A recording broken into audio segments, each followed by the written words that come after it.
getur átt að segja tap, þetta lítur að vera grjótfúll. Já, þetta er hundfúll og við verðum bara að mæta betur á þriðjudaginn og taka hann. Hvað finnst þið að fara að úrskýra sig ykkur í þessu leik? Við höfum að skoða meira en við. Við fáum okkur 89 stig. Við höfum ekki verið að gera það mótið til þessa og það er bara alltaf mikið.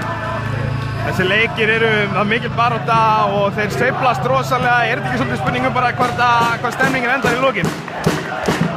Jú, þetta er búið að vera svolítið svona leikir með áhlaupum hjá báðum liðum og jú, það er bara eiginlega hverju viljið þetta meira sem uppskera í lokin. Þriði leikurinn hjá okkur skorið 28 stig eftir hans niður hérna. Hvað voruð að gera vel þar? Bara keyra á körfuna og þora skjótið. Við vorum þá fullt á opnum skotum í fyrri hálfleik og við vorum bara ekki að setja það og það vildi bara svona smá hugarfarsbreytingu og skjóta til þess að skora eitthvað skjóta. Ég held að það hefði bara breyst það fyrir vel auðvitað.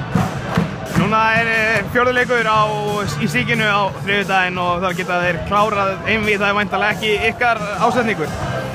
Nei, við auðvitað viljum fá 1 CS í viðbót hérna inni og við ætlum að gera allt í þess að gera það.